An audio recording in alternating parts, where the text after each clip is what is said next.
شوہر بہت زیادہ نادار و مفلس ہے، تب بھی اسی شوہر کے ساتھ وفاداری کرو، اس کے ساتھ غداری مت کرو۔ اگر کوئی انسان کتنا ہی زیور کا لالچ دے، کتنی دولت کا لالچ دے، کتنے ہی کاروں میں بائک پہ گھومنے پھرنے کا لالچ دے، کبھی کسی کی طرف نگاہ اٹھا کر نہ دیکھنا، اس لیے کہ اگر دنیا کے اندر کسی کے زیور کے لالچ میں پھنس کر، اگر کسی دنیا دار انسان کی لالچ میں آ کر تم اپنی آبرو کا سودا کر بیٹھو گی، تم اپنی عزت کا سودا کر بیٹھو گی، سب کچھ چلا جائے گا، دنیا میں عزت بھی چلی جائے گی اور آخرت میں تم جہنم کا ایندھن بنو گی۔ اور اگر تم نے اپنی عزت کو سنبھال کر رکھا، اپنی حیا کو سنبھال کر رکھا اور غریب شوہر کے ساتھ تم نے وفاداری کے ساتھ اپنے شوہر کے ساتھ وفاداری کی، تو نبی کا فرمان سنو، میرے آقا فرماتے ہیں جو عورت اپنے غریب شوہر کے ساتھ وفاداری کے ساتھ رہتی ہے، اپنی آبرو کا سودا نہیں کرتی، ایسی عورت کو اللہ میری بیٹی فاطمہ کے ساتھ بغیر حساب و کتاب جنت میں داخل فرمائے گا۔ اب اگر تم بغیر حساب و کتاب جنت میں داخل ہونا چاہتی ہو سیدہ فاطمہ کے ساتھ، تو اپنی آبرو کا سودا نہ کرنا، کسی کے لالچ دینے میں نہ آنا۔ یہ زیور کیا حیثیت رکھتے ہیں، زیوروں کی کیا حیثیت ہے، سونے چاندی کی کیا حیثیت ہے، یہ اچھے لباس کی کیا حیثیت ہے، کاروں کی کیا حیثیت ہے، دنیاوی سواریوں کی کیا حیثیت ہے۔ جب تمہاری موت آئے گی تو سن لو، بڑھاپے میں مرنا ضروری نہیں ہے، جوانی میں بھی تمہیں موت آ سکتی ہے۔ اللہ اکبر، جب تمہیں موت آئے گی، اگر تم نے اپنی حیا کو بیچ کر زیورات حاصل کیے ہوں گے، یہی زیورات تمہارے بدن سے نکال لیے جائیں گے۔ اچھے اچھے لباس تم نے جو جمع کیے ہوں گے، وہ لباس بھی تم سے چھین لیا جائے گا اور تمہیں کیا پہنایا جائے گا، سادہ سا سمپل سا 2 گز سفید کپڑا جسے دنیا کفن کہتی ہے، وہ کفن تمہارے بدن سے لپیٹا جائے گا، کافور کی وہ غمگین خوشبو تمہارے بدن سے لگائی جائے گی۔ تمہاری سہیلیاں آج جو تم سے کہتی ہے چل، اس غربت میں کیا رکھا ہے،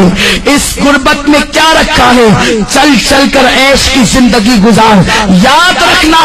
ان ظالموں کی بات کبھی مت سننا۔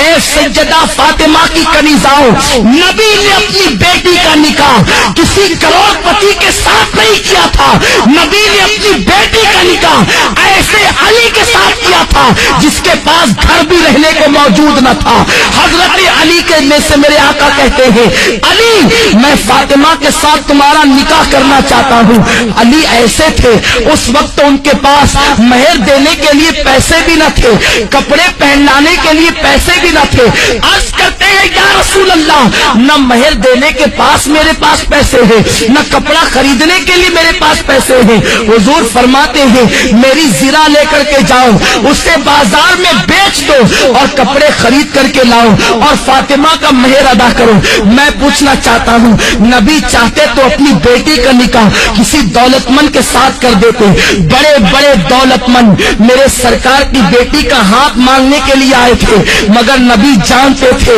اگر میں نے اپنی بیٹی کا نکاح کسی دولت مند کے ساتھ کر دیا تو میری امت کی بیٹیوں کا کیا ہوگا، میری امت کی بیٹیاں زندگی کیسے گزارے گی۔ نبی نے اپنی بیٹی کا نکاح ایک غریب علی کے ساتھ کر کے دنیا کو بتا دیا کہ غریب شوہر کے ساتھ ایمانداری اور وفاداری کے ساتھ اپنی زندگی کو گزار دینا یہ نبی کی بیٹی فاطمہ کی سنت ہے، تمام جنتی عورتوں کی سردار کی سنت ہے۔ میرے آقا علیہ الصلوۃ والتسلیم کی کنیزاؤں سیدہ فاطمہ اتنے غریب ہی کے عالم میں اپنی زندگی کو گزارتی تھی کہ اپنے ہاتھوں سے چکی خود پیستی تھی، چکی پیسنے سے ہاتھوں میں چھالے پڑ گئے تھے، مشکیزہ بدن پر رکھ کر کے پیٹھ پر لاد کر مشکیزے سے پانی لاتی، نبی کی شہزادی کے پیٹھ پر اس مشکیزے کے کالے کالے نشان پڑ گئے تھے۔ میری بہنوں تم بھی تو اچھا لباس پہنتی ہو، نبی کی بیٹی تو 72 پیون لگی ہوئی ایک چادر اوڑھتی تھی اور ایک چادر کے علاوہ نبی کی بیٹی کے پاس دوسری کوئی چادر موجود نہ تھی۔ تم تو 3 مرتبہ پیٹ بھر کر کے کھانا کھاتی ہو، نبی کی بیٹی تو 3 دن تک کے فاقے کرتی تھی۔ کیا نبی کی بیٹی کی زندگی تمہارے لیے نمونہ نہیں ہے؟ کیا نبی کی بیٹی کی زندگی تمہارے لیے اسوہ حسنہ نہیں ہے؟ ذرا سوچو تو صحیح، رسول سے بے وفائی کرتی ہو، اور وہ 3 دن فاقہ کر کے اتنی نماز کی پابند تھی کہ 5 وقت کی نماز بھی پڑھتی، تہجد بھی پڑھتی، اور جب نفل نماز پڑھتی تو ایک سجدے کے اندر پوری رات گزر جاتی اور سبحان ربی الاعلیٰ کا ترانہ گنگناتی۔ جب فجر کی اذان سنتی تو حسرت کے ساتھ سر کو سجدے سے اٹھاتی اور کہتی اے اللہ تو نے رات اتنی چھوٹی بنائی کہ تیرے محبوب کی بیٹی فاطمہ دل کھول کے سجدہ بھی نہ کر سکی۔ اے خاتون جنت کی کنیزاؤ، تم مسلمان ہو، تمہاری تقدیر کا ستارہ بہت عروج پر ہے، اللہ نے تمہیں ایمان کی دولت دی ہے، غیر مسلم عورتوں کو دیکھ کر ان کی طرح بننے کی کوشش نہ کرو، فلموں میں ہیروئن کو دیکھ کر ان کی طرح بننے کی کوشش نہ کرو، ذرا سوچو تو صحیح۔ میرے آقا فرماتے ہیں میں نے عورت کی عزت کو کعبے سے بھی بلند کر دیا ہے، تمہاری عصمت کو نبی نے کعبے سے بلند کیا ہے، تمہیں اپنے آپ کا کوئی خیال نہیں، تم پارکوں میں جا کر اللہ اکبر اللہ کی نافرمانی کر رہی ہو۔ اور سنو، کوئی کہیں بھی جائے سب کی نگاہ سے تو چھپ کر تم گناہ کر سکتے ہو، اللہ کی نگاہ سے تم کبھی نہیں چھپ سکتے۔ قرآن کہتا ہے ان اللہ کان علیکم رقیبا، تم جہاں کہیں ہو اللہ تم پر سخت نگرانی فرما رہا ہے۔ دوسرے مقام پر میرے رب نے فرمایا واتقوا اللہ ان اللہ خبیر بما تعملون، اللہ سے ڈرو کہ وہ تمہارے ایک ایک پل کی خبر رکھتا ہے۔ اور یہ بھی سن لو میری بہنوں، اگر تم نے اللہ سے ڈر کر گناہوں سے توبہ کر لی تو اللہ کے رسول فرماتے ہیں جو اللہ سے ڈرتا ہے اللہ اسے سب سے بے نیاز کر دیتا ہے، اللہ محتاجی کو دور کر دیتا ہے۔ جو اللہ سے ڈرتا ہے اللہ اسے ایسی جگہ سے روزی عطا کرتا ہے جہاں پر اس کا گمان بھی نہیں جاتا۔ آؤ میں آپ کو استقامت فی الدین کے حوالے سے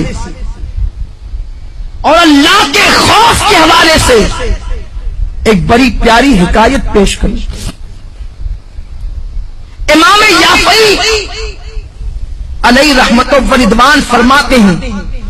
میری بہنیں غور سے سنیں اور اللہ کا خوف اپنے دل کے اندر پیدا کریں۔ جب ایک عورت اللہ سے ڈر کر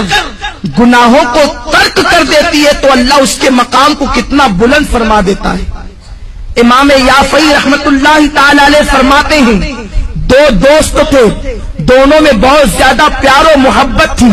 ایک دوسرے سے بڑی محبت کرتے تھے، مگر ایک نوجوان کی کیفیت یہ تھی کہ وہ جلتے ہوئے انگاروں میں ہاتھ ڈال دیتا، اس کے ہاتھ پر آگ اثر نہیں کرتی تھی، وہ جلتے ہوئے کڑاہوں میں ہاتھ ڈال دیتا، تیل کی کڑک اس کے ہاتھ پر اثر نہیں کرتی تھی، وہ بڑے بڑے انگارے ہاتھ سے پکڑ لیتا، آگ اس کے ہاتھ کو نہیں جلاتی تھی۔ لوگ حیران رہتے تھے آخر اس کے اندر خصوصیت کیا ہے، اس کی خاصیت کیا ہے کہ آگ اس کے ہاتھ پر اثر نہیں کرتی۔ ایک مرتبہ اس کا جو بہت زیادہ قریبی دوست تھا اس نے پوچھا یار ذرا یہ تو بتا آخر آگ تیرے ہاتھوں کو کیوں نہیں جلاتی ہے، تو آگ کو ہاتھ میں لے لیتا ہے آگ تیرے ہاتھ پہ اثر کیوں نہیں کرتی ہے، یہ تو بہت تعجب کی بات ہے۔ اس نوجوان نے کہا یہ بہت بڑا راز ہے دوست، میں نہیں بتا سکتا۔ آخرکار اس نے بہت زیادہ پریشر کیا اور پھر اس دوست نے کہا سن لے اگر تم میرے اس راز کی بات کو سننا چاہتا ہے تو سن، میری بہنوں سے کہتا ہوں میری بہنوں تم بہت غور سے اس حکایت کو سنو، شاید یہی حکایت آپ کی زندگی کے اندر انقلاب پیدا کر دے۔ وہ نوجوان کہتا ہے میرے بھائی دراصل معاملہ یہ ہے میں نوجوان تھا، میں نے جوانی کی دہلیز پہ قدم رکھا، میرے پاس حسن بھی تھا، میرے پاس دولت بھی تھی، میرے پاس سب کچھ تھا، میں بڑے مالدار باپ کا بیٹا تھا۔ جب میں نے جوانی کی دہلیز پہ قدم رکھا تو مجھے عیاشیوں کی فکر ہوئی۔ ظاہر سی بات ہے جب انسان کے پاس دولت آتی ہے تو وہ عیاشی کی طرف بڑھتا ہے، وہ کسی نہ کسی کی عصمت کا سودا کرنے کا سوچتا ہے۔ وہ نوجوان کہتا ہے ایک رات میں کھانا کھا کے گرمیوں کے موسم میں میں اپنے گھر کے اوپر کے چھت پر